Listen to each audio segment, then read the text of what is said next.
तेरी मेरी कहानियाँ से सभी अपडेट पाने के लिए बेल आइकन दबाएं। आज की कहानी है, बेटा, जन्म देने वाली माँ का तुझ पर कोई हक नहीं। क्या जन्म देने वाली माँ का तुझ पर कोई हक नहीं? यह कल की आई औरत ही तेरे लिए सब कुछ हो गई है। इसके लिए तू अपनी माँ और बहन को भूल गया है। ऐसा तो मैंने कभी सपने में भी नहीं सोचा था। तू इतना कब से बदल गया मोहित? अरुंधति जी की आंखों में आंसू उतर आए। मोहित बोला, माँ तुम बात को समझ क्यों नहीं रही? मेरा मामा जी के लड़के की शादी में जाने से कहीं ज़्यादा ज़रूरी है नेहा के साथ उसके मायके जाना। मैं कह तो रहा हूँ प्रीति और आपके जाने की सारी व्यवस्था कर दूंगा, फिर आप जिद पर क्यों अड़ी हैं?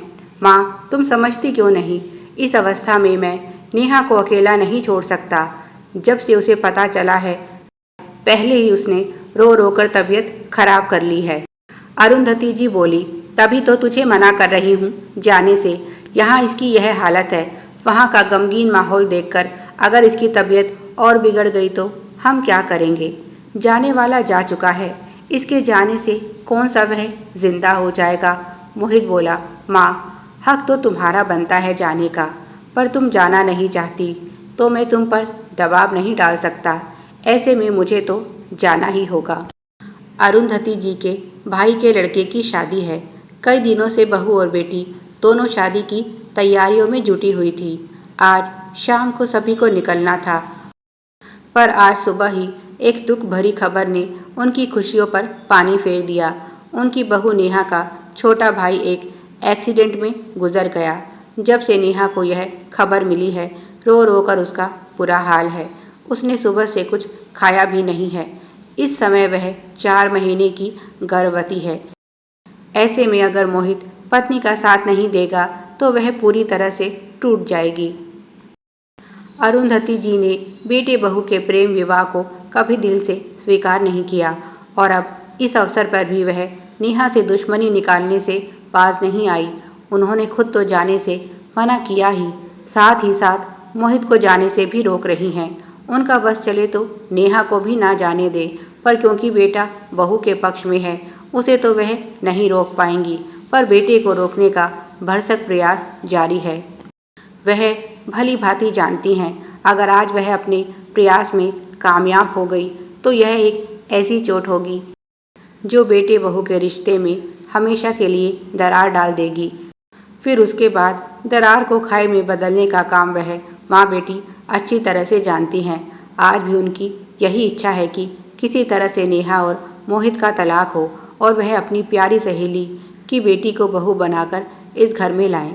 शादी के इस पहले वर्ष में उन्होंने नेहा के सामने चुनौतियों का पहाड़ खड़ा कर दिया, पर नेहा हंसकर उनकी हर चुनौती पास करती रही। मोहित जितना प्यार नेहा से करता है उतना ही माँ और बहन से भी करता है, पर वह समझदार है, जानता है इस समय माँ की यह बात न केवल बेहुदा है बल्कि कोई असंवेदनशील व्यक्ति ही ऐसा कर सकता है। नेहा घर में सबसे छोटी और अपने भाइयों की लाडली है। ऐसे में जब सब वहाँ उसका इंतज़ार कर रहे हैं तो कैसे मैं उससे उसके भाई के अंतिम दर्शन का अधिकार छीन सकता हूँ। जब अरुंधति जी का कोई तर्क नहीं चला तो उन्होंने साफ साफ कह दिया, ठीक है, कर ले अपनी मनमानी, पर कान खोलकर मेरी बात सुन ले। अगर आज तू मेरे साथ नहीं गया तो तेरा मेरा रिश्ता हमेशा के लिए ख़त्म। उन्होंने तरकश का आखिरी तीर भी बेटे बहू पर छोड़ दिया। उन्होंने प्रीति का हाथ पकड़ा और गुस्से में अपने कमरे में आकर बची हुई तैयारियां करने लगी। नेहा जो चुपचाप सब सुन रही थी बोली, मोहित आप रहने दीजिए, मैं अकेली चली जाऊंगी। मोहित बोला, नहीं नेहा, तुम अकेले कहीं नहीं जाओगी। जिंदगी भर तुम्हारा साथ निभाने का वादा किया है। इस मुश्किल घड़ी में मैं तुम्हें अकेला नहीं छोड़ सकता। अगर किसी को नाराज़ होना है तो हो, पर मुझ में अपना विवेक है और मुझे जो सही लगेगा मैं वही करूँगा। किसी के दबाव में आकर मैं ऐसी गलती नहीं करना चाहता जिसके लिए उम्र भर पछताना पड़े।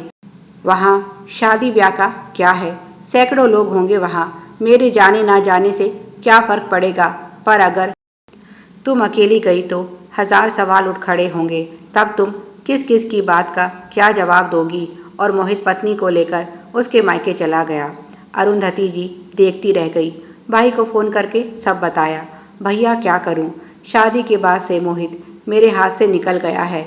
वह तुम्हारे सारे एहसान भूल चुका है।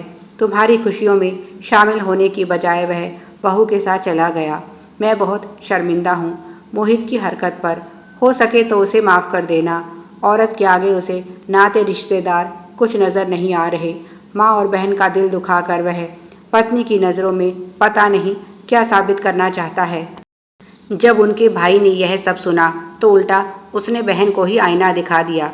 अरुंधति, मोहित ने बिल्कुल सही किया। तुम बताओ, कल को अगर मेरे साथ भी ऐसा होगा तो क्या तुम यहाँ नहीं आओगी? जब तुम्हें भाई से इतना प्यार है तो नेहा का अपने भाई के लिए प्यार गलत कैसे है? वह भी जब भाई अपनी अंतिम यात्रा पर जा रहा है, उसका वहाँ जाना कहीं अधिक ज़रूरी था। तुमने आज बहुत गलत किया है। अच्छा हुआ जो तुम यहाँ नहीं आई। 2 दिन बाद मैं वहाँ आ रहा हूँ। फिर हम दोनों मिलकर बहू के घर चलेंगे। इस दुख की घड़ी में हमें उसके परिवार के साथ खड़ा होना चाहिए। पर बहुत खुश हूँ यह जानकर मोहित अब समझदार हो गया है। वह तुम्हारे जैसा नहीं, बिल्कुल अपने पिता पर गया है। अरुंधति के पति और भाई दोनों अच्छे मित्र थे। शायद बहन से अत्यधिक प्यार होने के कारण ही भैया ने उसके लिए अपने जिगरी मित्र को चुना था। ऐसे ही एक दुर्घटना में वह अरुंधति को अकेला छोड़कर चले गए थे। तब सास ससुर और भाई ने उसे संभाला था। वह बोले, भाई का जीवन में क्या स्थान है यह तुम अच्छे से जानती हो। सुनकर अरुंधति की आंखें भर आई। भैया ने क्या कुछ नहीं किया उसके लिए। भाभी ने बहुत कोशिश की उन्हें अरुंधति से दूर करने की, पर उन्होंने कभी अपने फर्ज से मुंह नहीं मोड़ा। उसके बच्चों की शिक्षा दीक्षा, यह घर, सभी कुछ भैया के सहयोग से हुआ। नहीं तो पता नहीं क्या हाल होता उसका। और आज एक बहन होकर वह दूसरी बहन का दुख समझने में असफल रही। उन्हें तो बस नेहा से अपनी दुश्मनी निभानी थी। इसके लिए ना समय देखा और ना ही मौका। उन्हें खुद पर गलानी महसूस हुई और बोली, भैया आप सही कहते हैं। आज मैं बहुत बड़ी गलती करने जा रही थी। अच्छा हुआ मोहित ने अपनी समझदारी से सब संभाल लिया। बेटे बहू के आने के बाद मैं उनसे माफ़ी मांगूंगी। और हाँ, आप भी शादी का काम निपटा कर आ जाइएगा। हम साथ चलेंगे बहू के पीहर। इस दुख की घड़ी में मैं उसे अकेला नहीं छोड़ूंगी। भाई की सच्ची और नेक सलाह से अरुंधति का हृदय ही बदल गया। अब वह एक सास और माँ के सभी दायित्व दिल से निभाने के लिए तैयार है। उसका साथ देने के कारण प्रीति और मोहित में भी दूरियां आ गई हैं। जिस शक्ति का उपयोग वह बेटे बहू को दूर करने में कर रही थी, अब उसका सदुपयोग भाई बहन को पास लाने में करेगी, ताकि मुश्किल घड़ी में प्रीति कभी अकेली ना हो। उसके भाई भाभी उसके साथ वैसे ही हों जैसे भैया ने उसका साथ दिया और आज भी उसे सही रास्ता दिखाया।